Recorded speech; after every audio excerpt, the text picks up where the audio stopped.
বলছি। আমাকে কেন বলছো? তুমি পাকে বলো, পা তো কিছুই করছে না। আমি বাজার করে আনবো, আমি অফিস থেকে আসবো, আমি সবকিছু কিনে কাটা করে আনবো, ঠিক আছে? তারপরে সব কথা আমাকেই শুনতে হবে? অনুষ্ঠান তো কালকে আছে, আজ থেকেই এত চিৎকার চেঁচামেচি কিসের? এগুলো কি? হাতে খুন্তি, রান্নাঘরে 3-4 ঘন্টা করে বসে থাকি, দাঁড়িয়ে থাকি, তারপর সেগুলো কি চোখে পড়ে না? আমি রান্না করি না? আমি ঘর গোছাই না? দূর বাবা, এত কিছু থাকারই দরকার নেই, এত কথা ঝামেলা আমি বাড়ি থেকে বেরিয়ে গেলেই ভালো হয়। দিন এই কিচ কিচ কিচ কিচ শুনতে থাকবো, তার থেকে বেটার আছে বাবা বাড়ি থেকে চলে যাই, এটাই আমার জন্য শান্তি হবে। দুদিন কমসে কম শান্তিতে থাকতে পারবো এদের চক্কর থেকে। কখন বেরোবে বলো?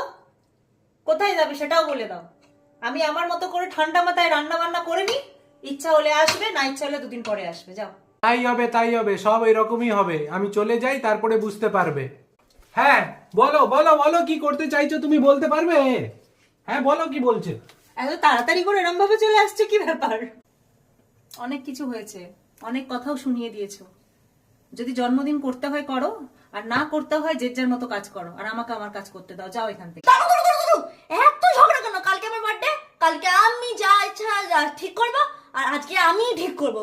তোমাদের ঝগড়া করতে হবে না। রাখো তো।